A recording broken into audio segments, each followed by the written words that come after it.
Last time we left, we're fearing for our lives right now, basically. I think Rena's gonna kill us at any moment, so let's have some fun, I guess, and try to survive. Right? Right.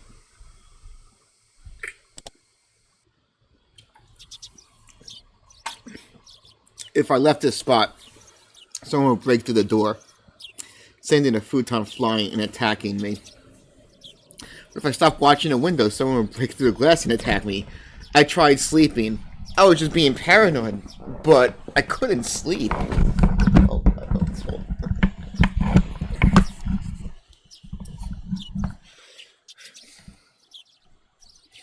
Well, being so vulnerable scared the living daylights out of me. If sleep meant taking the risks, I didn't need it.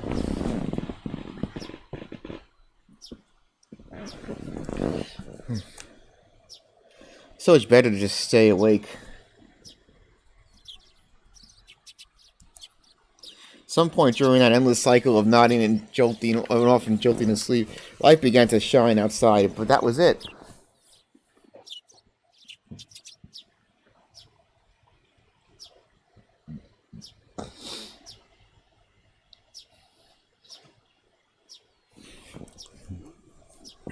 It wasn't so much the morning as it was just the sun simply having risen.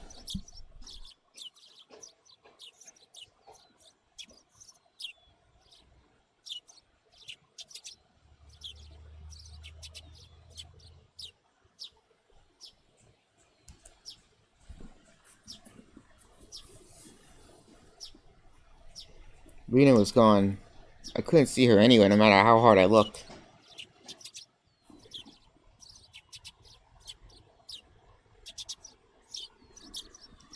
Finally, I could breathe a deep sigh of relief. I'd be lying if I said I wasn't tired, but I didn't feel like sleeping at the moment. I still had time. But I needed to make my own breakfast, so I better start soon. Skipping school was also an option. With my mom gone, it'd be easy to play hooky. Honestly, I debated it. The risk involved in leaving my house was incalculable. So staying holed up in here was probably my safest option. But staying here wouldn't solve anything. Oishi-san wouldn't help me without cold, hard evidence. Neither he nor my parents. So unless I found some sort of proof, these relentless nights would never end. I stretched my body, tilted my head back, and closed my eyes just like I did every morning. Hey Lee, how you doing? Yeah, we're getting, I think, toward a pretty intense part of the book here. I regulated my breathing and regained my senses. Calm down, Keiichi Maebara. Let's go to school. Let's wait until they set their trap for me. But that didn't mean I was just going to twiddle my thumbs. I need to avoid that trap and secure irrefutable evidence. Taking note of the plates of any car that drives by. If I see someone suspicious, check their clothes and face. I wasn't just protecting myself, I was preparing myself to turn their attack against them and retaliate. The tension was similar to when two samurai were both aiming to slay each other with a single motion as they drew their katanas. I was not at a disadvantage. I would have a chance to retaliate.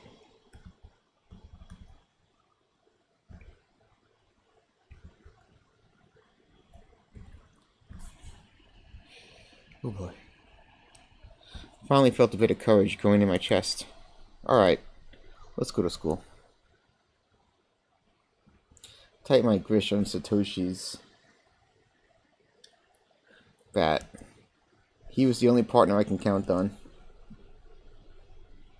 Satoshi, please lend me your strength. And entrust your dying regrets to me. I'll make sure I dispel them. With renewed resolve, I checked the clock. Still early. Of course I was going to school by myself today. If I didn't want to run into Rena on my own, I needed to leave now.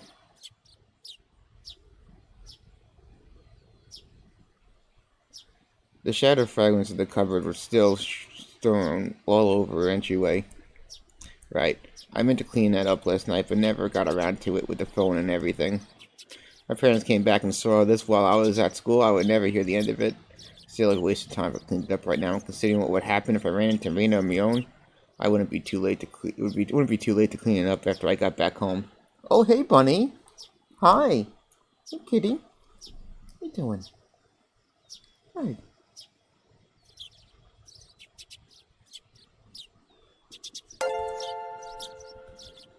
Oh. Thank you so much, Paul, for liking the stream. Much appreciated. My uniform is still covered in mud from yesterday, so I left it in the washer. Today I was going to go to school in my tracksuit. By wearing a different outfit this morning, my mind was forced to accept that today was different from yesterday.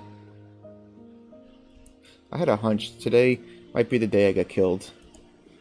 Keep your guard up, Keiichi Maebara.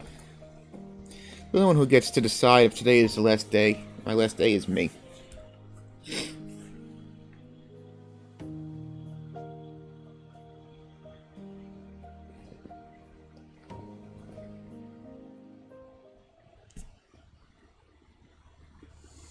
Bunny, you stink like hell.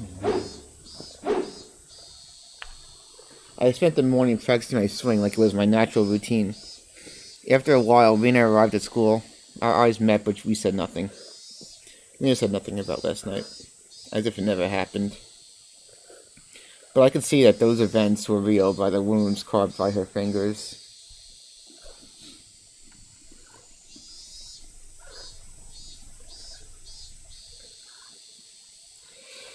I just heard her telling Satoko that the others advantage for hurting herself in the kitchen. Though it wasn't like it bothered me. I mean, she tried to kill you, right? Right?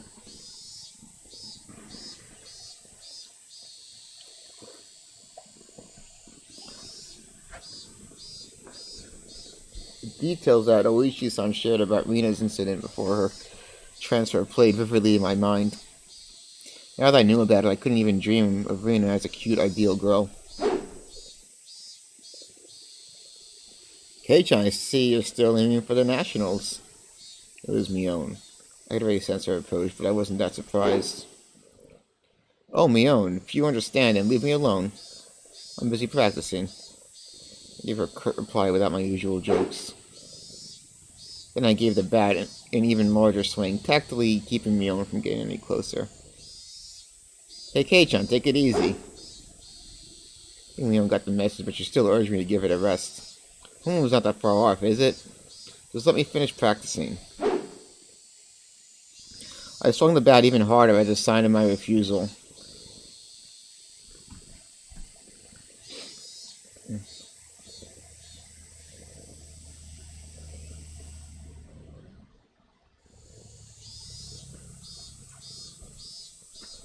Kei-chan, when'd you get into baseball?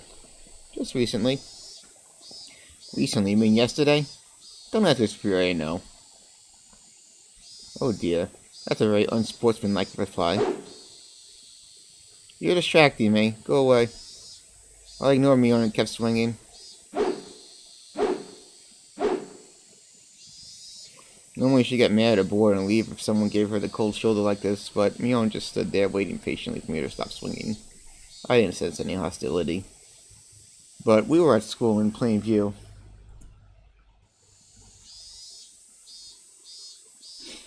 I doubt she'd suddenly attack me here. Or was that too naive? Still, I was starting to get tired. Maybe it wouldn't be so bad to take a break and hear her out. You need me for something, right? What is it? Sweat poured from me as I stopped swinging.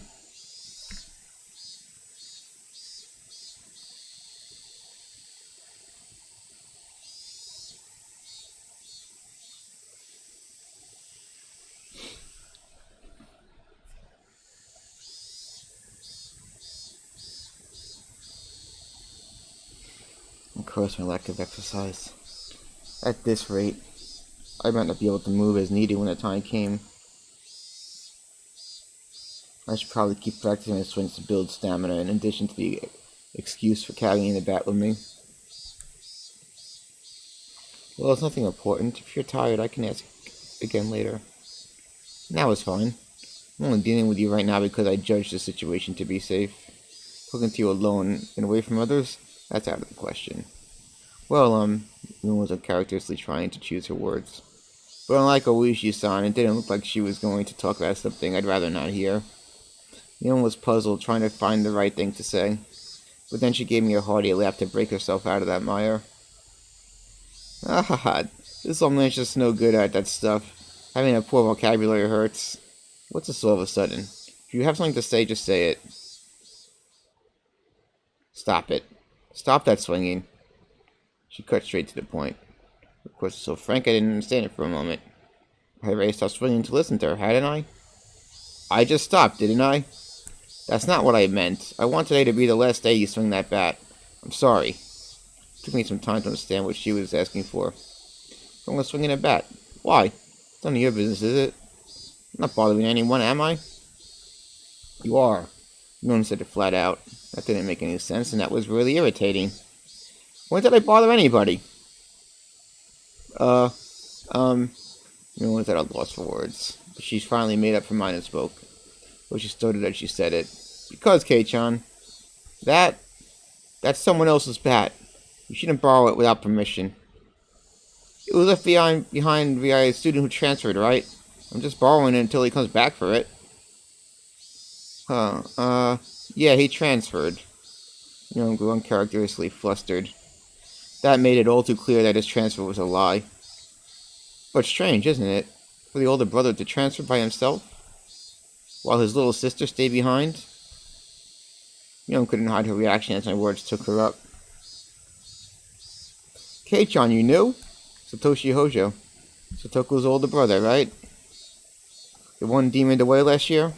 Unable to respond to that, Mion fell silent. Rina asked the same thing. Why'd you start swinging that bat? She told me that Satoshi did the same thing, practicing his swings. Right before he went missing. So, is this some kind of omen for your Shiro-sama's curse? Shh. Mion panicked to look around.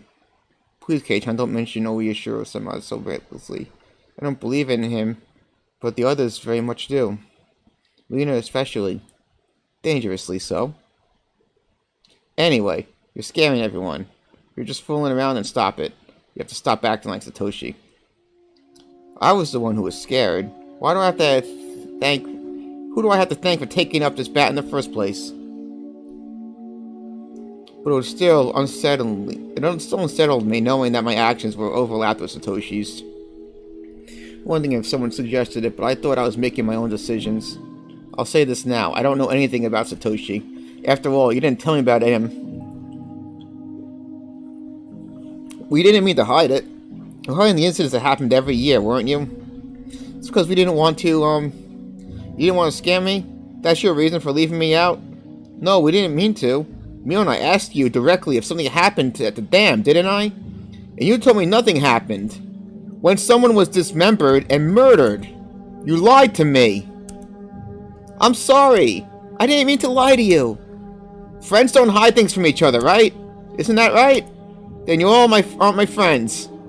Kei-chan, Mion looked helpless and flustered. Was I imagining the tears in her eyes? I never could have imagined Mion acting like this.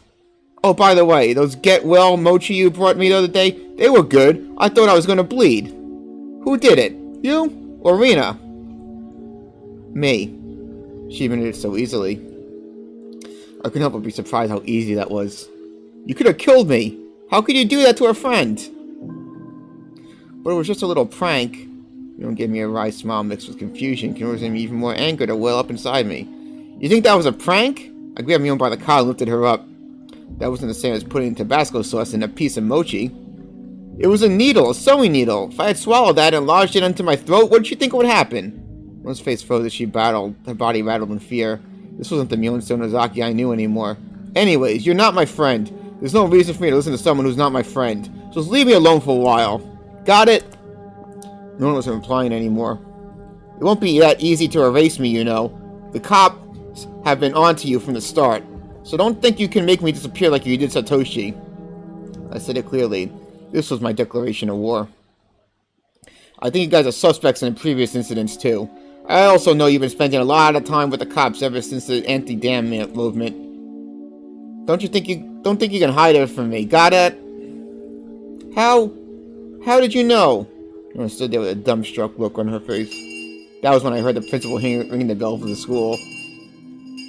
It was time for morning homeroom. Let's go. Class representative needs to be there, right? That moment, for the first time, I realized Mion was sobbing as tears ran down her cheeks. You're so mean, K-chan. Me. I wanted to console her, but I shut my mouth. No reason to feel guilty. I'm going. Don't be late for homeroom.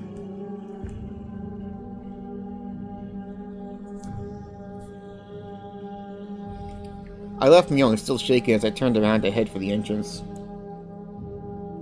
I had no idea how troubling it was to make a girl cry.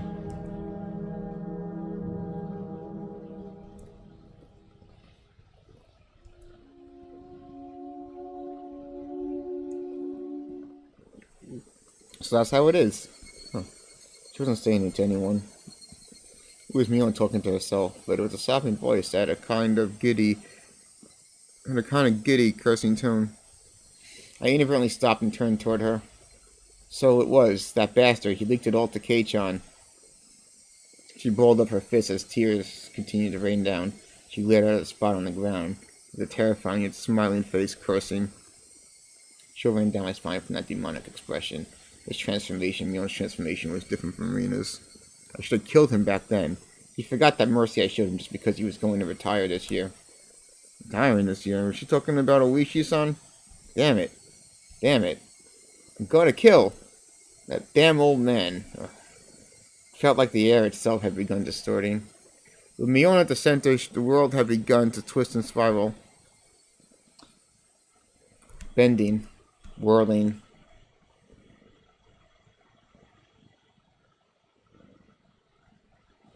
This was the first time I had known, no experience, such a visage. Rise! Attention! Mion made up an excuse for her red eyes by saying there was something wrong with her contacts. After that, neither Rina nor Mion spoke to me for the rest of the day. Neither Satoko nor Rika-chan looked me in the eye. Strangely, I didn't feel hurt. Everything had just went back to the way it was. The month since I transferred had been almost too much fun. That was all. School was supposed to be something like this to begin with. I should have disliked that feeling, but today it felt oddly refreshing.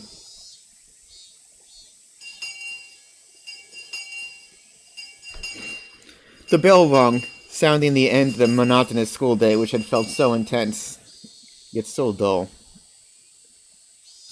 Since it would have a lot of unpleasant memories if they asked me to join the club activity, I promptly started preparing to go home without even looking at them. I stuffed all the contents of my desk into the bag, wrapped my hand around Satoshi's now familiar bat, and began heading toward the entrance. I was assailed by both the exhausting relief that nothing had happened today and the time possibility of the same thing repeated tomorrow. But deep down inside me, far beneath in the recesses of my heart, achingly I knew this would be the last day of this cycle. Couldn't tell how the ending would be. Whether it would end as I wished it to end, or it would end as I hoped it wouldn't. Regardless, in my current state, there was something more important than how things would end. There was something I wanted to know. Why did I have to be killed? How did it come to this? Why? For what purpose? The sunlight was relentless. The sun, the heat, even the air. They wouldn't give me my answers. Or could it be that the cries of the Higurashi were desperately trying to tell me something?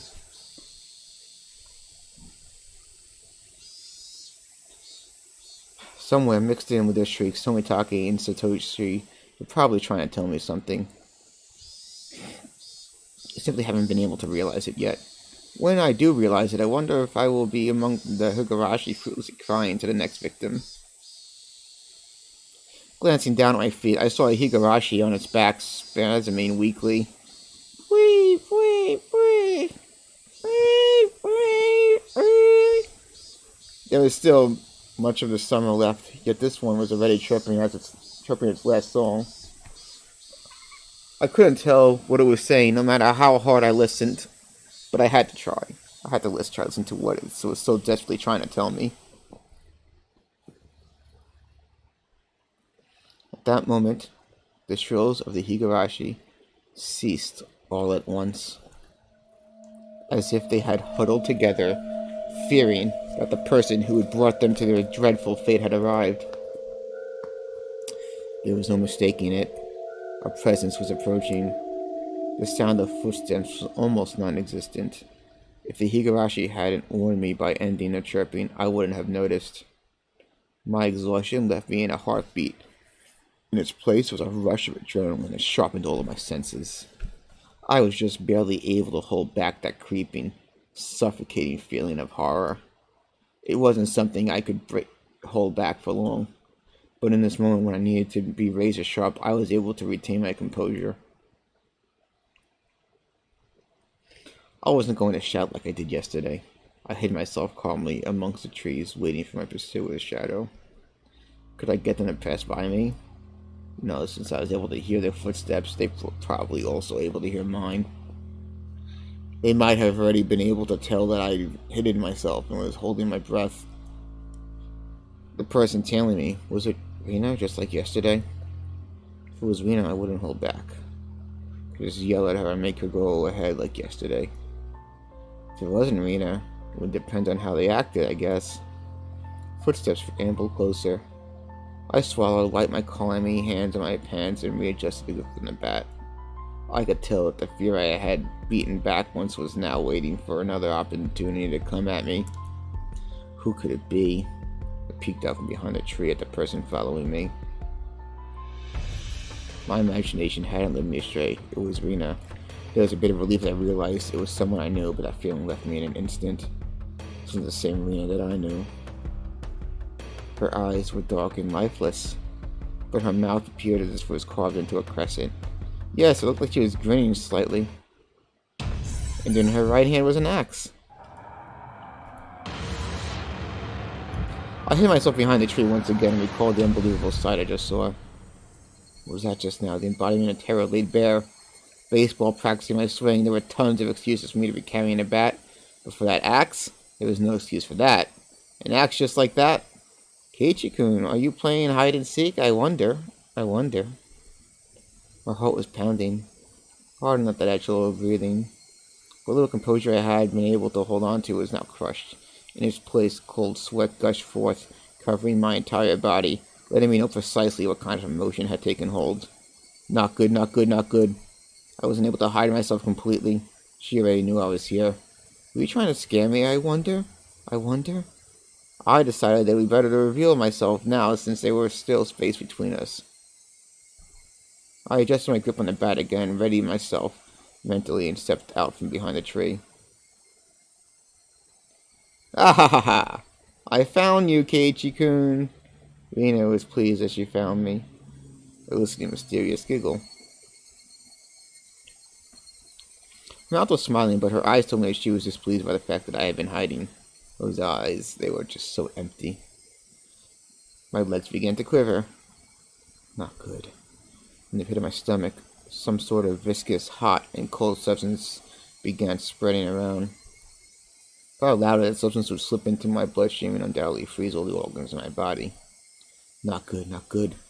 I'll be devoured by Rena at this rate. Strike back, don't lose. What is it? I blustered out, hiding behind my bravado. Rena didn't flinch one bit. It's the same as Keiichi-kun. I'm heading home. Then what about that axe? Then what about the bat you're holding? Practicing my swing. And I'm treasure hunting. Rena gave me a flippant explanation as to why she had such a fearsome weapon. Treasure hunting. The treasure mountain near the dam site. I found a new cute thing. So I needed this to dig it out. How could I believe that? You wouldn't believe it, would you? Rena's laugh was so obviously very strange. I'd seen Rena's transformation many times before, but the one today was completely different. Like a mischievous tone and a shrewd glint in her eyes. It wasn't something that ran about. I'm not sure what to say. It was just so obvious. Wait, Keiichi-kun? Ah ha ha ha! Rena didn't stop walking even as she let out that eerie laugh. Whenever Rena got too close to me, I would scurry away and turn back toward her. The cycle repeated over and over, and no matter how you looked at it, I was being chased by Rena and was trying to escape. Don't follow me! I can't do that. My house is this way after all. Ha ha ha ha ha! When I met with Rena on the road yesterday, she cowered and trembled as she followed my commands. Today was different. Rena didn't show a hint of trepidation. Actually, wasn't I the one who was cowering? The way home for Rena and me was the same. That's fine. I just changed my route. Turned outside the street I've been down and knew little about. Rena saw me to do that and followed me, laughing. Why? Aren't you going home? And just go home on the street you normally do. Why would you follow me down this weird little side road? Those thoughts screamed in my head, eventually spilling out of my mouth. Why are you following me? The tone of my voice was already changed with terror. Because I want to talk to Keiichi-kun. Keiichi-kun wants to talk to Rena too, doesn't he? I don't want to talk about anything with you. That's a lie, isn't it?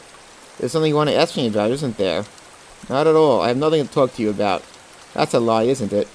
Not a lie. Lies! Rena's scream echoed, startling some nearby birds into flight. Cringing feet. The only thing I could do was increase my pace.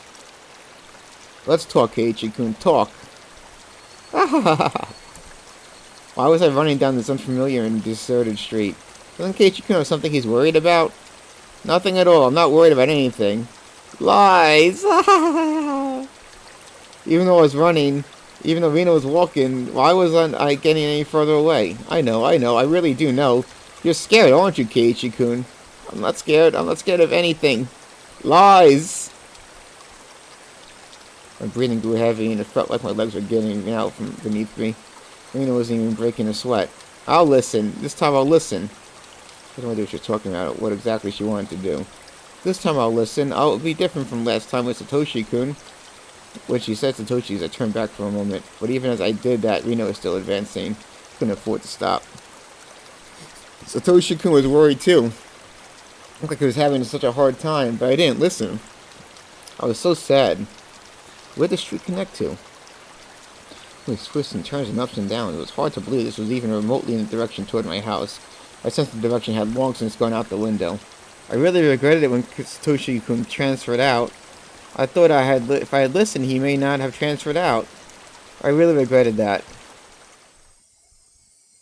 The road led me deeper into the forest. Wasn't I getting farther away from the village the more I ran?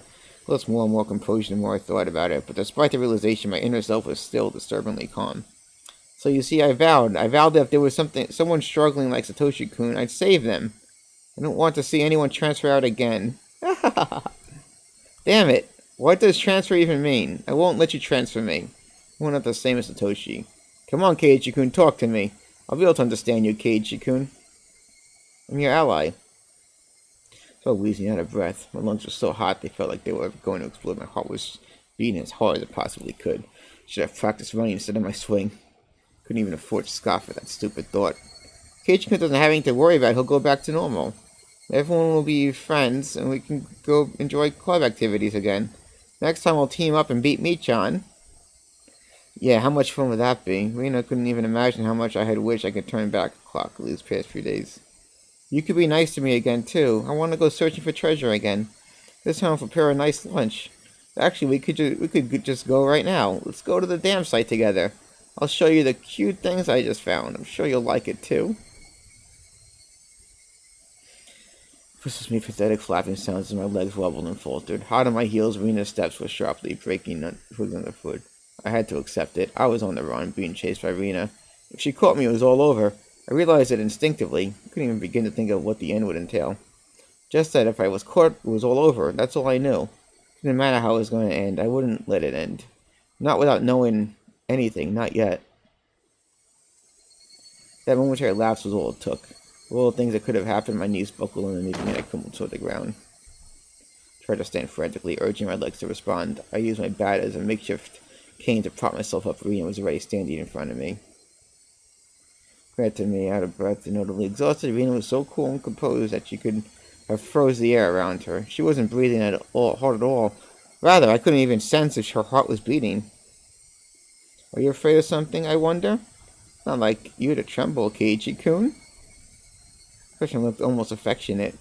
those soulless eyes that mask of affection. As she admonished me for trembling, Rena's hands definitely slipped over her head. The blur of arms as they moved made me feel as if I was staring at the godliness of the Thousand Buddha. Then, as both of her hands met above her head, the axe she held came into focus. Set up in disbelief. I knew it was all I could do. Tell me what happened to Satoshi. Rena stayed like that, with that axe raised above her head, silently opened her mouth. It was as if she was expressing a farewell to a friend she was never to see again. That cruel scenario resided somewhere in her actions. I told you, Satoshi-kun transferred out. Enough of that transfer crap. It means demoned away, doesn't it? Doesn't it? You can tell me now, can't you? Who made Satoshi disappear? Was it you? Mion? Or was someone in the village? Answer me! He became frantic at the more I screamed, but Rena did nothing but maintain the smile frozen on her face. I have no idea what Keiichi-kun is talking about. Don't say it in a way so you do. Who is the perpetrator of the chain of mysterious deaths? Seems to be confused, Keiichi-kun. What? There is no human perpetrator. Everything is by Oyashiro-sama's will. Isn't the Oyashiro-sama curse just superstition? You believe in that too? It's not about believing or not. Oyashiro-sama exists. Period. Mina's gaze grew even more galed. The ferocity of her stare was so intense to not allow me to question anything. There's just no way something like that Oyashiro-sama could exist. You don't believe in Oyashiro-sama? There's no way I could believe it. There's no way it could exist. It exists. Oyashiro-sama exists. Keiichi-kun should have felt it personally. I never felt something like that. Keiichi-kun, haven't you felt someone apologizing to you before? Constantly on top of that? All noise from the outside world disappeared. Only Rena's voice resounded loud and terribly. See, until you forgive them, they'll always be with you. At school, at home, at your bedside. I couldn't understand what Rena was saying. It came to me too. Oyashiro-sama did. That's why I transferred and came back to Hinamizawa. I don't understand. What's transfer even mean? What's Rena saying? Hasn't Oyashiro-sama come to you as well, Keiichi-kun? I'll probably the only one who could confide in. I won't let you transfer out. Okay? Rena's demented laughter came around inside my head. Was Rena saying Oyashiro-sama came to her as well? That's right. Last night I heard about that when I was asked her about Rena.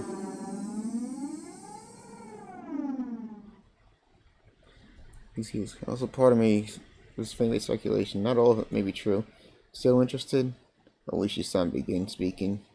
Neither the victims nor the school filed a complaint, so there's no preliminary report.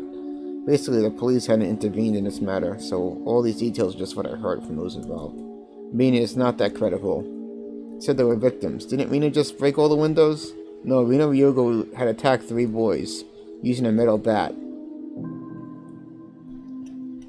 2 of them made it out with only bruises, but the other had been injured so badly that one of his eyes permanently damaged. Wouldn't that be considered assault? Shouldn't the police have arrested her? For whatever reason, the victim never pressed charges. There was no report for the police, so they were beaten with a bat and suffered significant injuries. Normally, there would be a criminal investigation. Why didn't they press charges? Tried asking the 3 male victims for the side of the story, but they all were reluctant. It's hard to say, but they were all afraid, even if she had transferred schools. Oishi-san, could you summarize the starting from the beginning? I mean, hit people while she broke the windows. Or was it she started breaking the windows after she got bored of hitting people? They sounded similar, but the meanings were different. On an undisclosed date, Rena Ryogo was conversing with 3 male students, close friends of hers, near the pool storage shed. Who were those 3? Can't reveal their names, but they were close to Rena, and it seems they were a group of friends. She was a lone girl in their group, so it wasn't as strange that the 4 of them were together. So what happened? I don't know the reason why. She took the baseball team's bat that was in the pool storage shed and beat 3 of them down there, one after the other. There were no witnesses. This was an account pieced together by the information given at the time of the incident.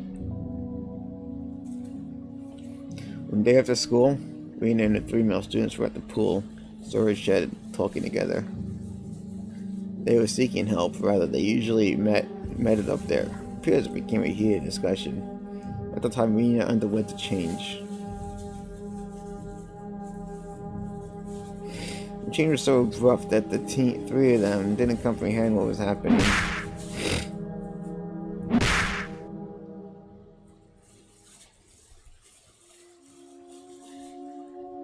Good girl, Bunny.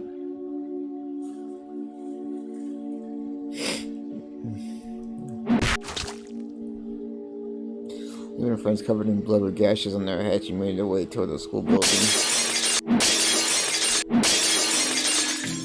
She broke the glass windows one after the other.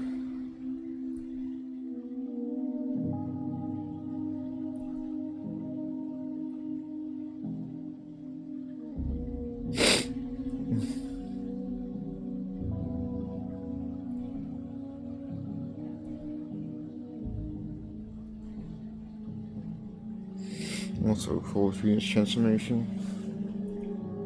I've seen that change many times before. It's different from the usual Rena. I couldn't help but believe it was someone else looked like Rena. No, there was nothing like that. As far as I could find out, in her medical history in the past, there was nothing like that. Does that happen often where people change suddenly like Rena did? Of course it does. There are plenty of psychological phenomena that could cause something like that. Saying there's a dominant element in Rena that caused the transformation. Can I say that for certain? When statements of her friends, it's hard to believe she had such a side to her. Even before she changed, which is probably pretty popular in school, like she was now. Girl transformed suddenly into assaulting them with a bat. Who could imagine such a thing? Nobody could have seen it coming. I myself believed that I was mistaken for thinking that Rena was even now. What happened after that?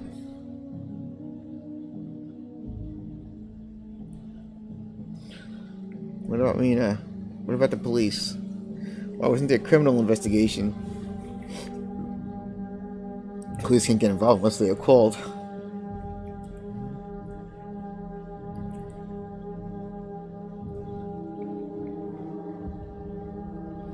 Some threat or pressure was placed on them.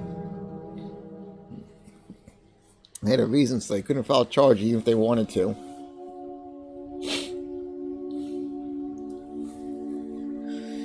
We're talking about you, after all. Of course, you didn't look into it, didn't you? Oh, yeah. I told you at the beginning, didn't I?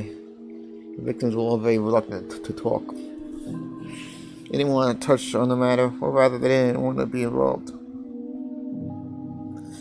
To talk, they didn't want to touch it. They didn't want to be involved.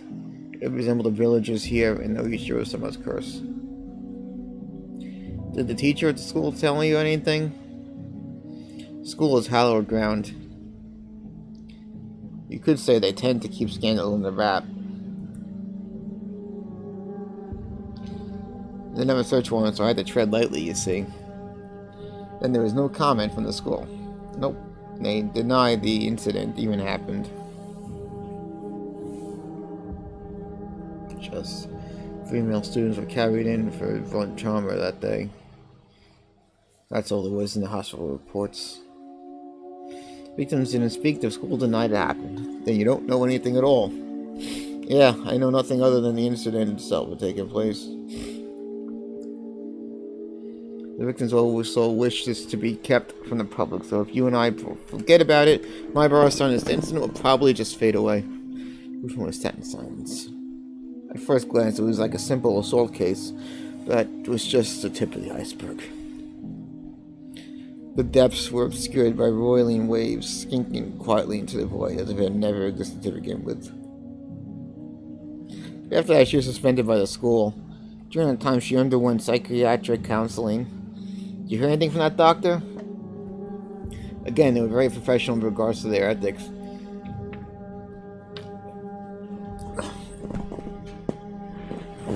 Nothing, even if you showed them your badge. Told to get a warrant.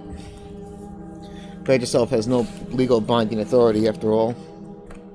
Then how did you know that Rena confessed that it was Higurashi-sama's did it? There was a nurse I asked in that department. She agreed to help me with just some showing her badge.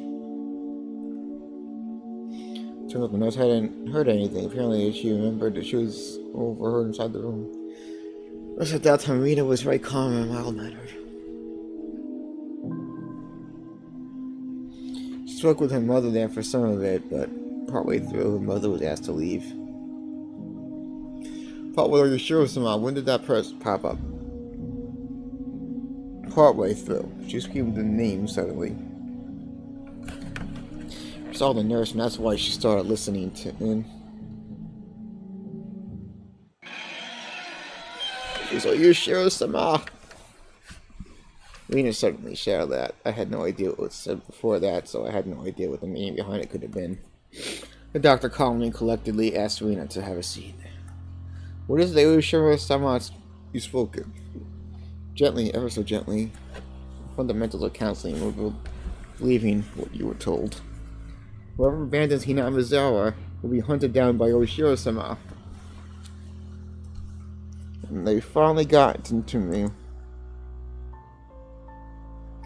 It's the town you lived in before you moved. You don't want to move it because of my mom and dad's circumstances. We had to. Oshiro-sama wouldn't allow it. Yoga had tons of friends. Even now, you must be missing them dearly, don't you think? I want to go back to Hinamizawa. No, it's not that I want to go back. I have to go back. I should have gone back much sooner. Now it's too late. Well, Oshiro-sama has come. Oshiro-sama is the name of the god in Hinamizawa, isn't that right? Everyone knows it's Hinamizawa's guardian deity. Oh, thank you. Oh yes, thank you so much for sending that to me. Nice, I made a good game.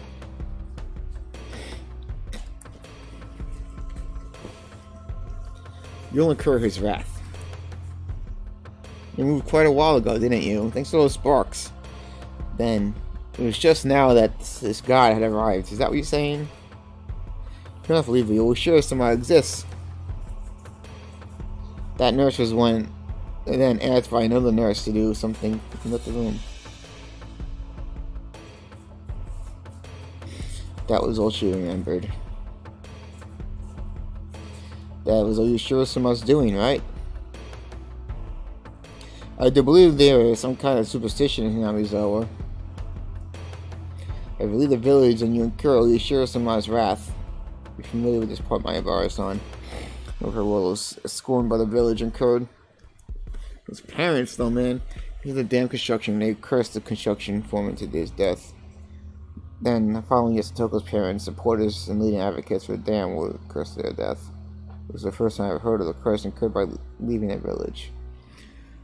My first time hearing that, I can understand outside threats being cursed by the village, but why also villagers who leave? And people who leave villages aren't supposed to be cursed, right? That's a bit strange to say, but I could see it as a rule, that the people who came in from in are the ones who would be cursed. Curses weren't something to chase after people that leave, were they? Oishi-san pondered for a bit over on the other end of Stephen and began speaking again.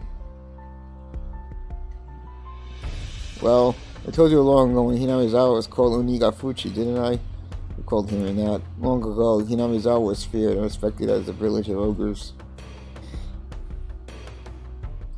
Villagers at the foot of the mountains, worshipped the ogres, so Onikakushi was hallowed ground that you could not ever enter. Can't you say that if you entered the village carelessly, you were cursed by Oshiro-sama? Those who set foot in the Onikakushi, in other words, would be cursed. And not before leaving, also to be no good. That's also the ogres, you see. They were being strictly watched by Oshiro-sama, so they would not enter into our world. In other words, Oshiro-sama probably restricted interaction between Onikakushi and the rest of the world. Let's see.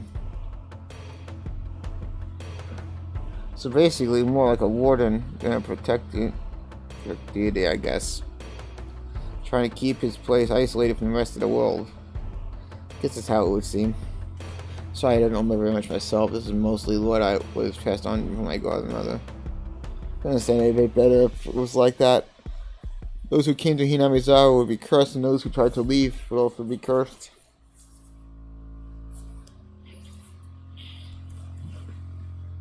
Because Rina moved away.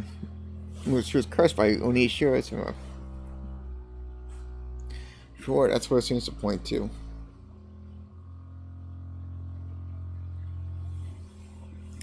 In fact, soon afterwards, they did move back to Hinamizawa after all. Those who abandoned Hinamizawa and left were cursed. And why only Rina? Shouldn't Rita's parents also have been guilty? So this day and age as a parent, shouldn't there be a lot of people coming and going? In reality, it wasn't that big of a deal after all. At most, it'd be only one person dying and one disappearing on the day of the Watanagashi. They're like saying at most, though. Well, anyways, there's a lot I still don't know.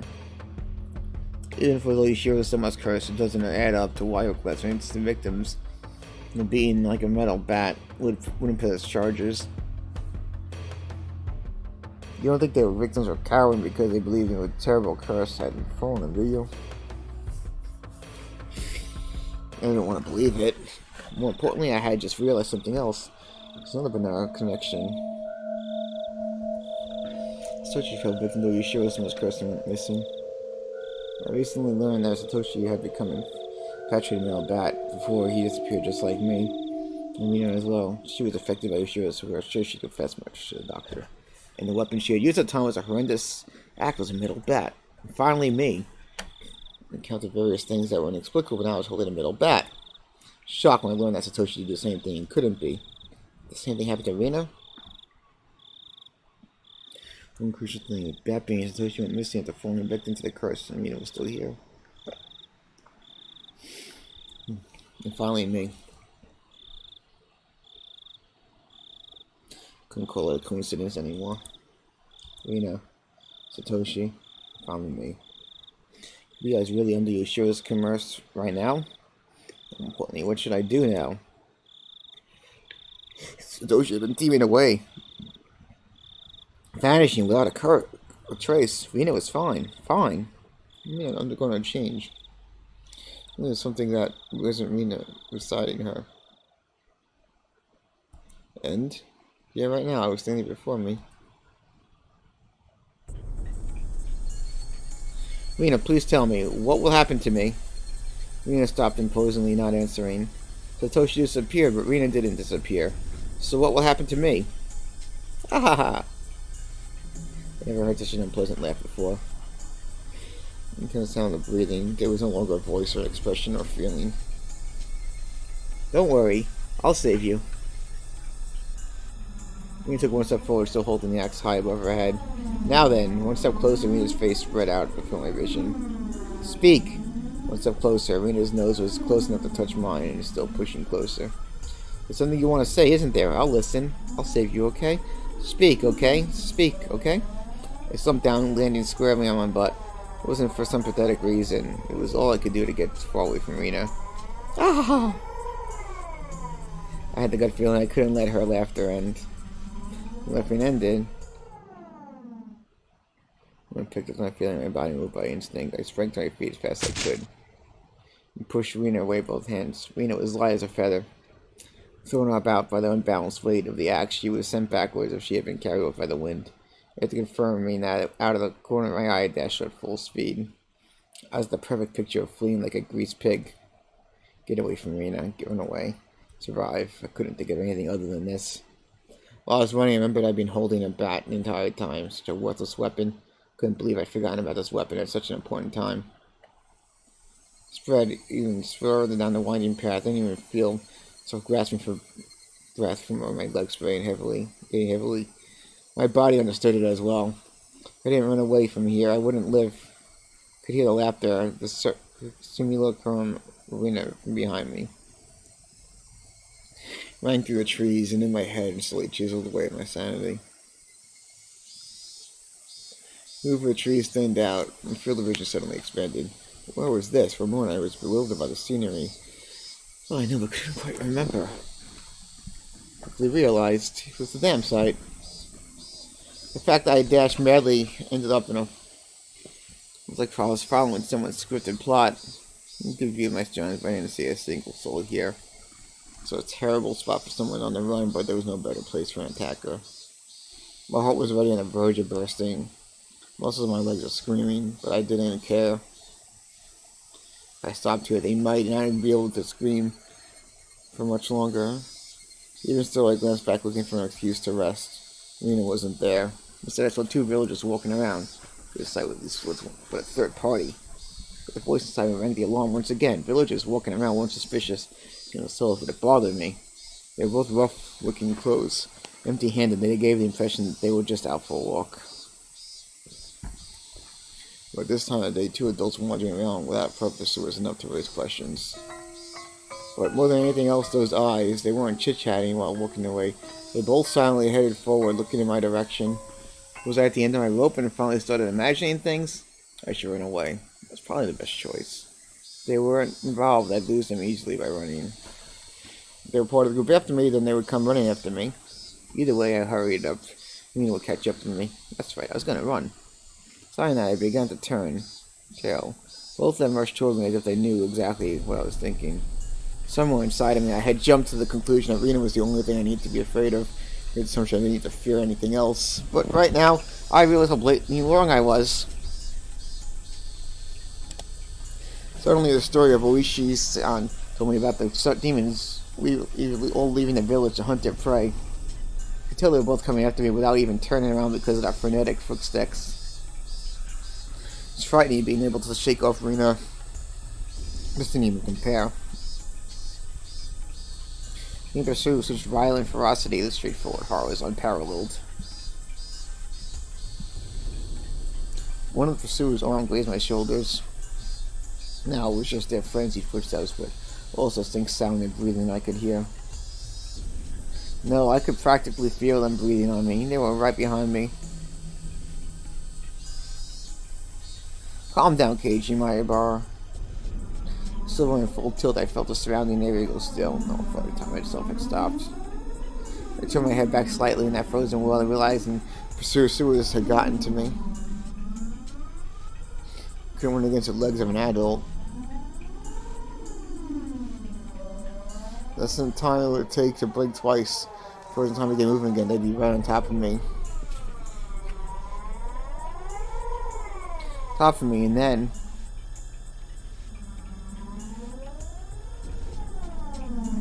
don't think about it, Keiichi.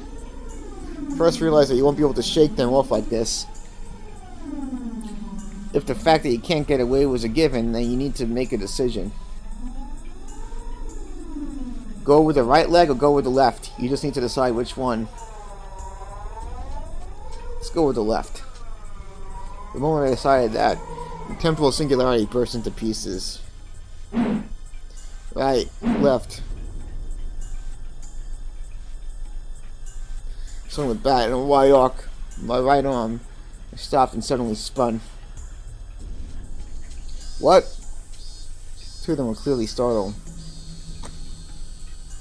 I both of them jumped away to grab me, instead grasped for the empty space. Ran to the right, pulling beans, figured out, spun around to the spot I shouldn't have been. Faced me in astonishment. It was too late.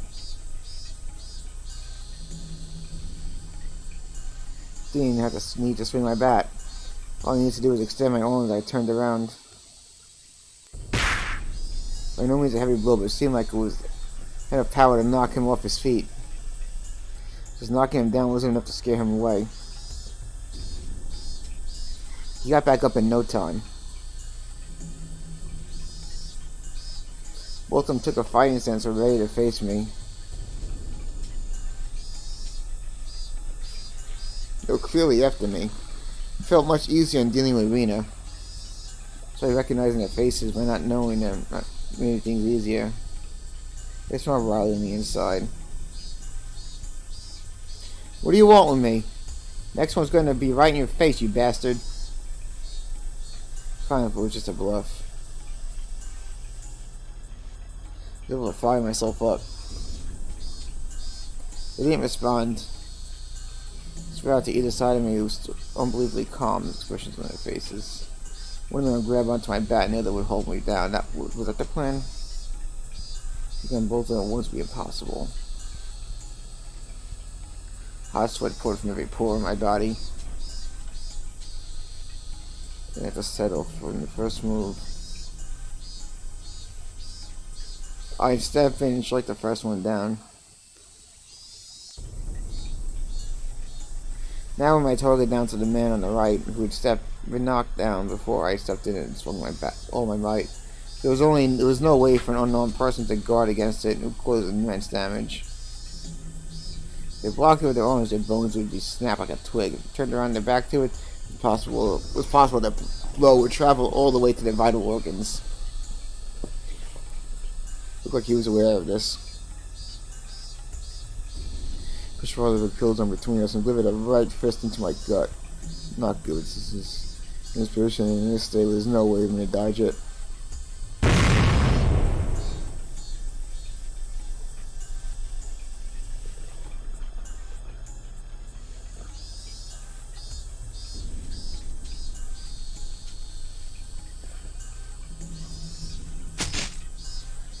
The wall flipped upside down. I understood as being tossed around like a rag doll. I landed on soft earth with a sound feeling the solely grass pressed against my face. Didn't hurt at all. But when I thought that I personally felt pain from my abrasions on my skin, as well as the contents of my stomach forced upwards, flooding my mouth with a bitter sensation. I knew very well that I didn't have the time to relish this experience. I stood as quickly as I could, but at that moment the other man was already barreling toward me. Being able to comprehend calmly that I simply couldn't dodge it made it all the more upsetting. To plow into my stomach full force, once again my assailant twisted around behind me and locked his thick arm around my neck, as I felt like I was being crushed by his immense strength. Even contemplated that I was being strangled without to go unconscious. The vision darkens, a silent, whining noise being played by the deep inside of my mind. Took everything I had to keep myself from blacking out. With this happening, the other man was more than likely standing in front of me. I wasn't able to open my eyes, but I pressed on. I feel it there. There's nothing I can do now. I shake as long I couldn't run, I couldn't fight back. Dire straits, I couldn't even come up with a phrase that adequately described my situation.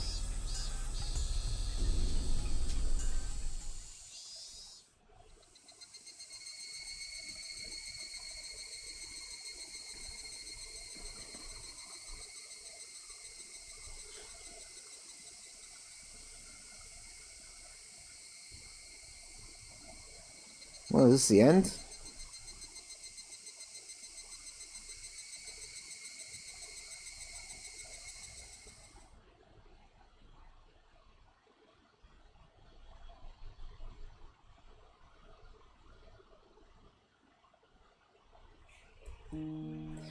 Familiar ceiling. Smell of buildables and pillows. I knew them well. Is this my room? Well, there wouldn't be anyone in my room beside me, but the presence made me spring wide awake. That pain shot through my entire body. Feeling alright? Think you better just lie down for a bit. Always been in my room. I began to search through my muscles and my capillaries. A smile belonged to Rena.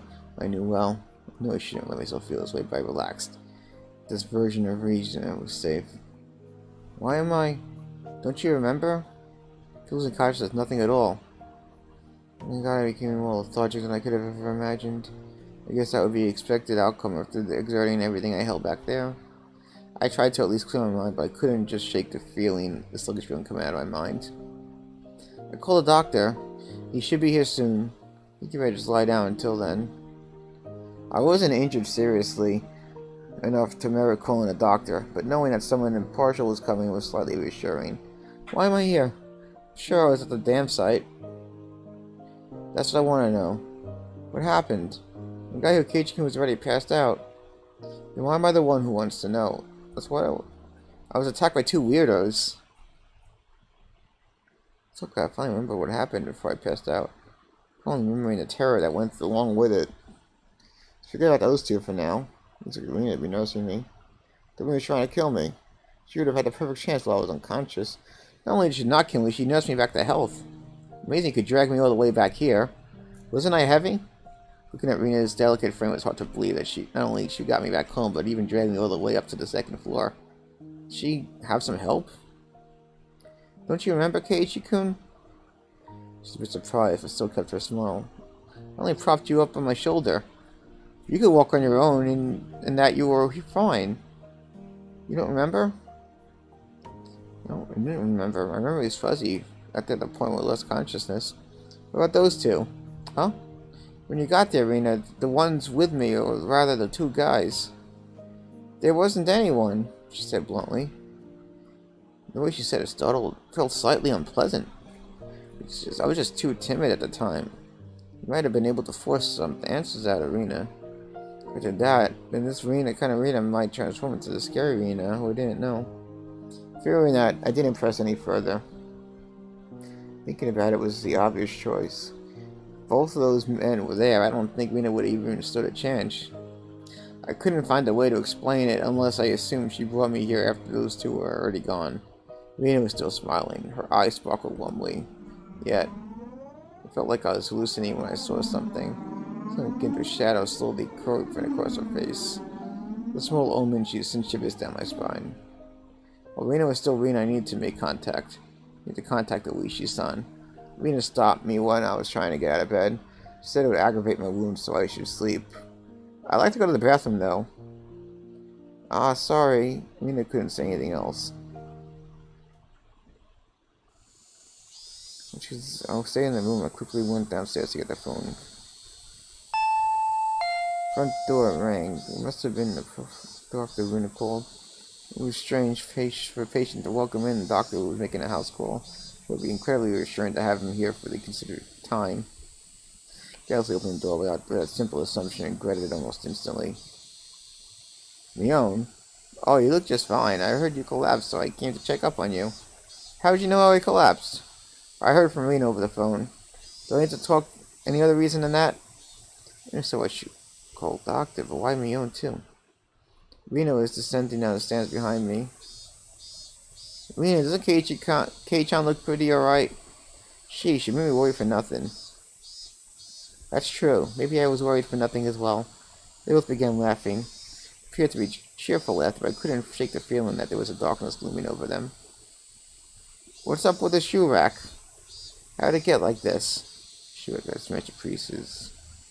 I fell, you see, and the bat I was holding slammed into it. So heavily swing around something you're not used to handling. You know, it's a story of parents when they get home.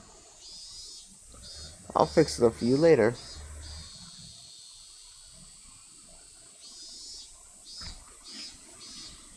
Gonna take a break, and we're gonna come back later.